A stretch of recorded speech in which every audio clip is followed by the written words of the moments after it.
Hello, everyone, to the Only You. It's Vince here, actually in my home, not in studio, and of course, Dr. Patino in his office. How you doing today, Dr. Patino? Hey, it's been a rough week. It's been busy, very busy in the hospital with a lot of the kids that are having um, difficulty adjusting to the modern times and lots of mental illness, lots of worsening from COVID. Um, and the last week we did an interesting program and we had some interesting feedback. And I think that we're going to continue talking a little more about that because what it seems to be a common denominator with all of these issues with Instagram and social media and Facebook and WhatsApp and all these different places is the role of parenting, right?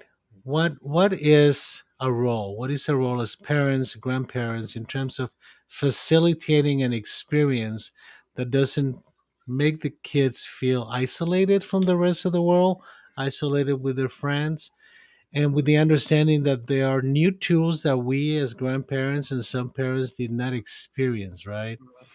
And I think that takes us to what some people have called fear-based parenting, and this manifests in a lot of different ways. So I think it's an area where we can make a dent, okay, at least plant a seed to see if especially younger parents with little kids can start preparing themselves to not be afraid of their kids, right? Yeah, because you mentioned last time we discussed that there's almost a 50-50 split where kids are saying social media is a positive, saying it's a negative. You talked about the people that do see it as a negative tend to have some baggage going in, typically the kids who would have some issues regardless of the medium of interchange. But you just mentioned something interesting because I know for myself, being not particularly tech savvy and watching my wife and her stepdaughter, what happens when the parental guidance, right, the job of being a parent, helping them guide these through these things, there's a disconnect with the actual interface, with the actual technology itself. Well, I think that trying to get into understanding technology without rules becomes difficult for parents. On the other hand, you can also get into a situation where you overparenting the rules, right? And it comes down to a very basic principle that has two prongs. One is the fear of our kids and the distrust of our kids, right? Mm. So and I'm not saying that we should be 100% trusting, okay? And I'm not saying that we shouldn't have fears, but they have to be realistically based with the understanding that kids are going to take some risks. So the question is, how do we develop a relationship with our children that is going to allow them to communicate, Mm. right? Because what happens, especially when kids get into their teenage years, okay, they're no longer being educated, they're being contained. So again, I'm a strong advocate of free um, growth, meaning allowing our kids to take risk under our supervision. So the question is, how do we help our kids to take risks in the environment and with the resources available to them? Okay, how do we provide supervision for that? Okay, and that requires that we had given our kids values that lead them to trust us and that lead us to trust them. So, unfortunately, I'm talking about raising your kids with those values from the time they're born to the time they're 12, 13 years old. So it's not just about flipping switches. I mean, and I think that's what people are looking for, a real simple solution set. You're saying it's that development of that relationship from day one. Yeah, and again, that relationship is going to be influenced by a number of factors, right? It's going to be influenced by biology, it's going to be influenced by psychology, and it's going to be influenced by culture and the social environment. So we need to be cognizant of what we're working with, right? Often we talk about kids who are vulnerable. Okay. And when you talk about kids that have the bad experience, they tend to be more kids who are vulnerable. And they're vulnerable biologically because they have genetics of mental disorders or anxiety. Okay, they're vulnerable because they grew up in an environment that was not conducive to them feeling self-secure, either by abuse or neglect, or they're being overparent in a way that they feel restricted and they perceive the social media as a means for liberation, right? Mm, as an escape. So, an escape. So we have to recognize that there's not like a single ideal child, right? That normalcy in my business, which is psychiatry and psychology, is not a flat line. Actually, I don't think that we have ever defined it. I don't think we've ever defined what's normal, right? So normal is kind of like all of the abnormals is in a good balance, right? A little bit of this, a little bit of that, and then we adjust and utilize our resources biologically, psychologically, and socially to adapt, right? Everything is about adaptation. One of the challenges, though, for parents when the kids becomes teenagers, I mean, technically you're not supposed to be in Instagram if you're younger than 13 years old, right? Are there But ways I around that though? Absolutely, absolutely. But let's talk about standards, right? Because you mentioned something a minute ago that kind of stuck in my mind, and is we want to flip a switch, right? Hmm. In the United States, in particular, and in advanced societies, we have become um, kind of used to the idea that there's simple answers to complex questions, right? That just give me an answer of what I have to do. And in my business does not work like that. Hmm. In the business of behavior, we're talking about multitude of factors, and we're talking about movies. We're not talking about photographs.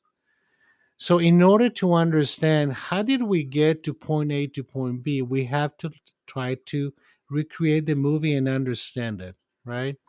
So if you come to me and you tell me my kid is on Instagram and use uploaded a photograph of herself in a bathing suit, right? Which is totally inappropriate for a 13-year-old to do. Okay. And the parent will ask me, how do I fix that? Mm. Okay. So my answer is, I don't know. Okay. Maybe we can find a reason how she got from a point A to point B and look at what her motivation to do that is, right? And how you can provide better supervision, right? But there's no switch that you can turn off except for turning off social media, Like right? and completely, not just setting the parental guides and all that stuff. Literally turning it off completely. Yeah, but there's a problem with turning off social media that we don't talk about. And Hmm. it is like for teenagers, their environment and their friends are more important than you as a parent. And I'm not saying this to scare parents, it's just the way it is. Because the purpose of adolescence is to separate. The purpose of adolescence is to move away from you. That's why they're so challenging, right? They're trying to prove to you that they can. They're trying to prove to you that they're able to, okay, with the emotional maturity of a 3 year old. Mm. So they think as adults and then they behave in tantruming ways like a 3 year old. And that's okay. That's what adolescence is all about. If you think that they're being that way because they hate you, they want to be disrespectful to you, they don't want to follow the rules, you're going to lose that battle, right? You need to figure out how you can smartly recognize that they have certain needs for independence and that your job as a parent, legally speaking, till they're 18 years old in the United States, you know, is to provide the boundaries of how far they can go with their growth, right? So again, raising adolescents is not about raising them, it's about containing them. Okay. So they can have enough freedom to test their abilities and values, right? But enough restriction so they can recognize that there are consequences. Hmm. Why is that important? That is important because you're not you're not training your kids for you to be proud of. You're training your kids so they can live their lives, as a healthy adults. Mm. It's not about us as parents. I mean, raising kids is the most thankless job you can think of. Is you think that's why the helicopter parents, the bulldozer parents? I know you have tons of phrases for these different types of parents. Is that why that exists? Because it's really about their own ego. My kid can't possibly get a bad grade or be a bad kid because it reflects on me. I mean, I've observed that as a coach myself. That some parents are really all about that. They're the ones who show up with the little project school project the kid was supposed to do, and it's obviously been done by the dad who works for animatronics or something like that. Well, fortunately enough, that tends to be the exception and not the rule, because in terms of what we call fear-based parenting, there are different types, right? You have the helicopter parenting that is nervous and afraid that the kid's gonna get hurt, right? The motivation is protection of the kid. There are another type of parents that are called the snow plowing parents, meaning it's not just that they're trying to protect the kid from being safe, they want to remove the obstacles, Mm. right? So there's snow plowing. They're actually removing the So they're snow. never actually challenged. Exactly. Wow, But that's sad. there's a small part of parents that they call the tiger parenting. The tiger parenting is the one that is totally invested on the child winning. Hmm, And the investment is not because they want the kid to enjoy winning or recognize winning, is because they're living vicariously to their kids. So that is actually very damaging for the kid, right? Because if the kid doesn't win, never wins. hmm, Meaning not winning in terms of a soccer game. I'm talking about winning in terms of recognition from the parents. interesting. You see, kids, when they're younger, before the age of 13, they just want one thing. They want their parents to tell them that they're worth something. That's it. And we can see that in a lot of different ways. The problem with excessive supervision, which is the helicopter parenting, the problem with giving the kids no obstacles, right, is that the kids never learn to be frustrated. Hmm, And frustration, in a measured way, is the best way for the kids to recognize their abilities. So we kind of naturally frustrate our kids, you know. It's kind of genetically ingrained. You can see it with animals, you know. You can see little cubs being pushed away by the mom, okay, and then they fall and they learn from the fall, and then the mom goes and protects them. But it doesn't protect them from falling, hmm. right? Just short enough that they don't hurt themselves. Exactly. So you soothe them, but you don't protect them, right? And they have to fall. How do we learn to walk, By right? falling. Exactly. Eventually, you don't fall as much. You become more careful, right? How do we learn that fire burns? You know, so if you don't let anybody get close to heat, how are they going to learn that they're going to get burned? Hmm, So there are basic principles that we have to apply to all the kids' behaviors, right? I mean, it's not like you have to scold them every time they get home with an F, right? But we have to recognize that it's not acceptable to get an F, but also recognize that the kid is capable of doing maybe a C now, maybe an A later. So we have to recognize the effort, right, that the kid's making. We may encourage more effort, and then we let him take the risk. But if we spank them every time they get home with an F, right, that becomes a fulfilling prophecy. It's like telling the kid you're not worth anything.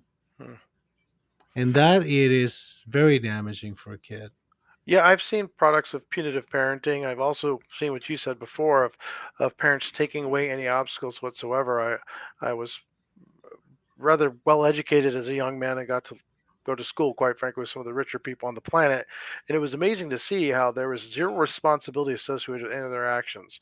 It was simply about the image and their parents getting what they wanted out of it. And it was really weird. You could tell they were doing it simply for their parents' attention, but they never got it. They would just keep going and keep going till they got expelled from school or arrested or whatever it is.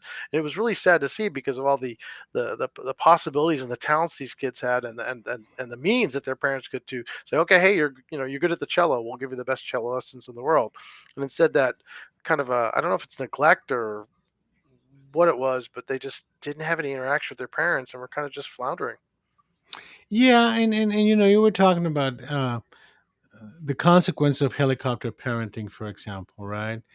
Um, there's some kids that are are better equipped to handle helicopter parentings than others, right? Mm, So we can't say that helicopter parenting damages all the kids, but we can say that in general, okay, it prevents a kid from taking some risks. So we have to not be afraid of our kids taking risks. Okay. There's an interesting site on the internet. It's called letgrow.com. Is a very interesting not-for-profit organization that is their purpose is to help parents learn how to allow their kids to be free, right? And how to participate in the process of the kids learning how to the parents learning how to let go a little bit mm, and not be afraid. And that's a difficult thing. I think that we have bought into the idea that the world is a dangerous place, right? And that everybody must be protected.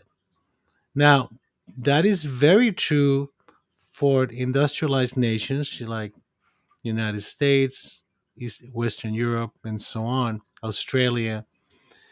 But it is not true of the rest of the world, right? I mean, I go across the border often, and um I cross the border all the time. So while I'm crossing the border, you see all these kids, ages 8, 9, 10, 12, 13.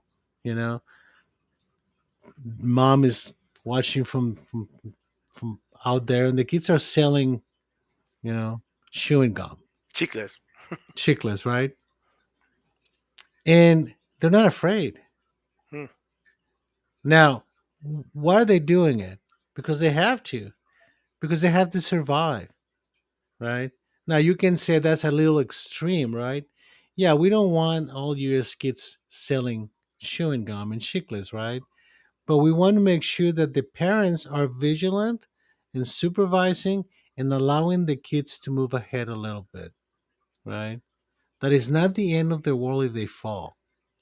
That is not the end of the world if they got wet. That is not the end of the world if they want to try something they've never tried before, right? It's not our job to restrain them from that. It's our job to supervise them and then to process with them what was the experience like? What did you learn from this? I mean, and I have to tell you, that's a question that I ask kids all the time in the hospital, after a suicide attempt, after a violent episode, after severe depression, kids who have been abused. And I always ask them, how do you manage to survive? mm. How how did this experience make you a better survivor? Because the response they normally get is, I'm sorry that happened to you. I'm not sorry that happened to you. I couldn't prevent that from happening to you, but that experience gave you something, right? And I'm not saying that kids need to be abused or neglected or anything like that, but those who are and survive it, they're strong. They You know, have something. it's interesting you say that because I think, again, having experienced some of that stuff and knowing a lot of people from that, what you do when you speak to them that way, and anybody speaks to them that way, you're taking them from a victim to a survivor. And again, the definition of one being a weak person that was preyed upon versus no, this is someone who got through this is going to learn from it. I think that's a huge factor psychologically for these kids. Would you agree?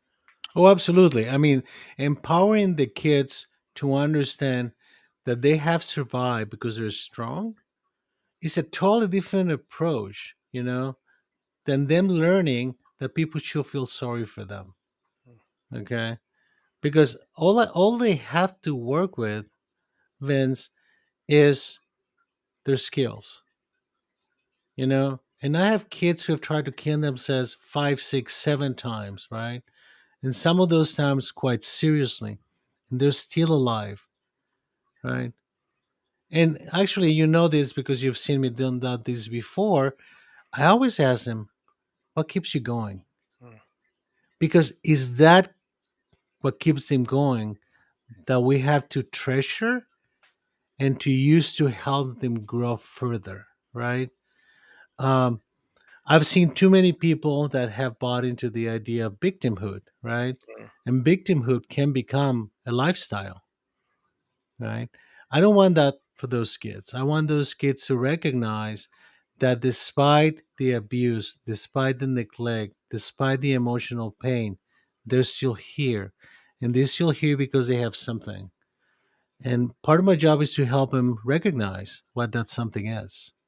So, how does a parent who doesn't have the type of training that you have start recognizing the methodology that's best for their kid to parent them, or at least pieces of it, to recognize those things in their kids that they can support? Where does a parent get that? I mean, no one has a manual. I mean, they always say when you don't have a kid, it comes with a manual. Well, it's the other way around, right? When you become a parent, there isn't a manual. Yes, they talk to you. I think you mentioned about how to feed the kid, take care of it, but not how to rear, not raise, rear a child. And is there a way for parents to get that information? Well, you see, what I tell parents who have young children, new parents that I've treated for depression, anxiety, they're always asking me, my first child, what do you recommend? There are two things that I think are tremendously important for a child. One is to recognize that each child has a different temperament, right? And we have to adapt to the kid's temperament and help them mold their temperament by giving them challenges at the same time that we give them support, right? Of course, the kids are going to grow up in our cultural environment. We all have different cultures, okay? And that is also a significant tool. But what I find really interesting is what other cultures do to make the kids inclusive, right? What is happening in our society as a result of fear-based parenting is that each child is a little island, Mm. right? And then we try to build the island, and then we have another island, another island, but they're not part of, right? So what becomes terribly important is from the time the kids are 3 or 4 years old, they have to become inclusive into the environment. They have to be part of. There's nothing wrong, with a 4 year old child in a playful way to begin with to take the risk of helping you vacuum your floors. Okay. Sweep the floors. Let them get dirty, right? Help you with the yard. Make them part of so they understand that they're part of something. But most important, the parent has to be present. Mm. You see, and that has been one of the biggest challenges in industrialized societies is that we as parents look for tools and excuses to not be present, right?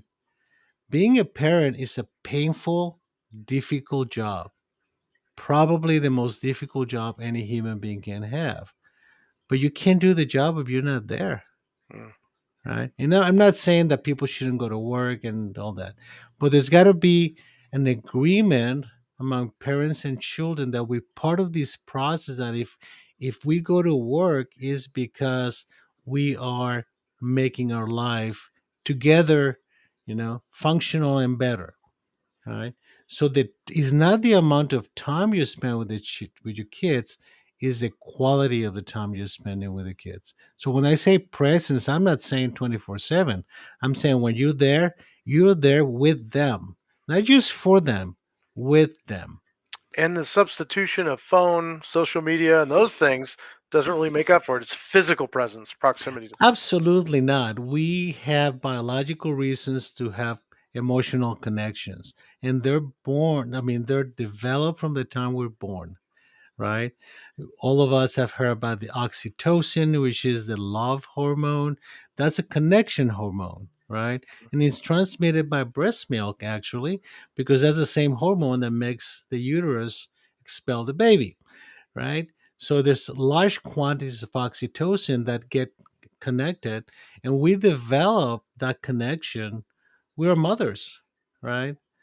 And we learn to develop the connection with the father too. The father is present, right? So this whole idea is not voodoo to know that there is emotional interaction and connection that is nonverbal, right? Probably some animals have it a lot more advanced than we do because Hmm. we've lost the need for it and we have adapted to that. But there's a lot to be said about that type of connection.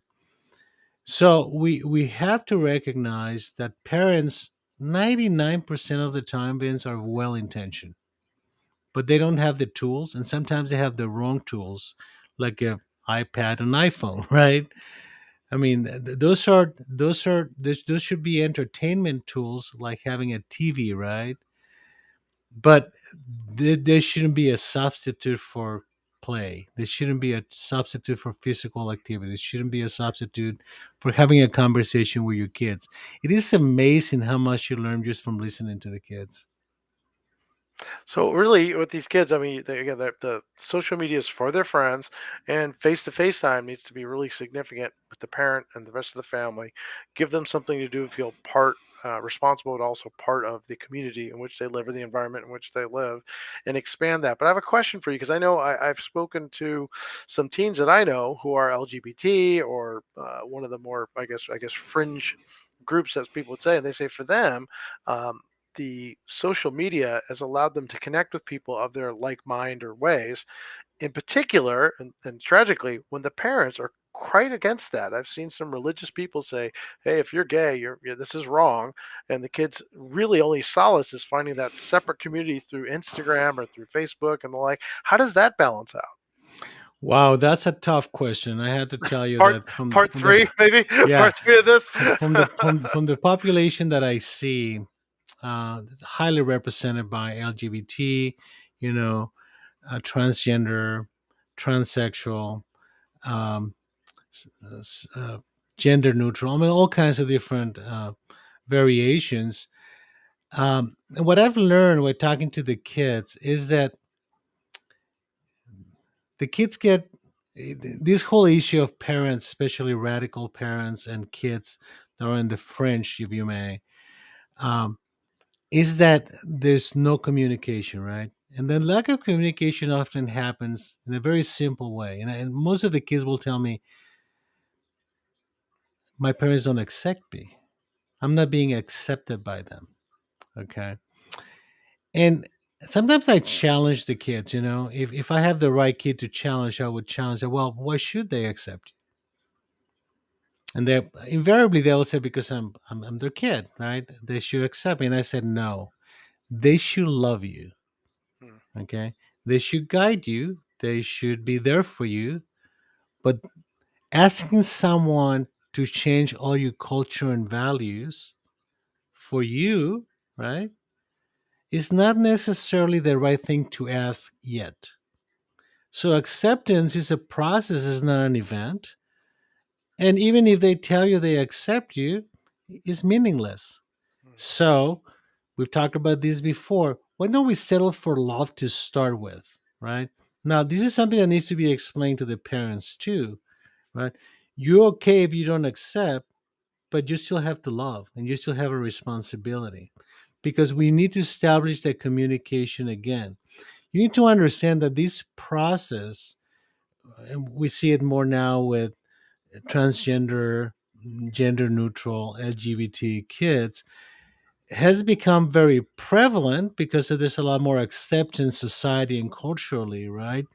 But for parents individually, it becomes a very difficult process. So I'm not saying that the parents are right or wrong. What I'm saying is they're hurting too. Hmm. So their hurting is grieving. Okay.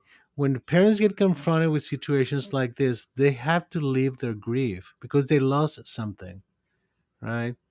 So the kids getting acceptance by their peers and themselves is rejecting the parents. The parents have lost the idea of a child that is not what they hoped their child would be.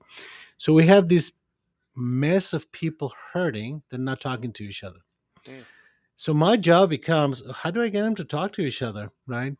How do I get them to recognize the love and respect they should have for each other, okay, and leave the acceptance for a different day.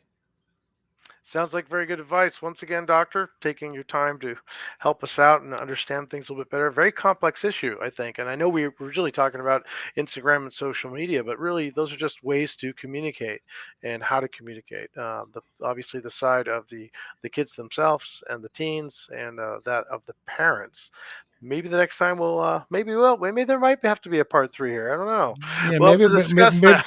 yeah, maybe we'll do a part three. We'll talk between now and then. And I just have to remind everybody, we're not going to change society by changing the tools. We're going to change society by creating better understanding of ourselves and our job and the purpose of what we do. Hey, I love you guys, everybody. Just subscribe, like, share, and we'll be in touch next week. Have a good one. Take care. Take care. Bye bye.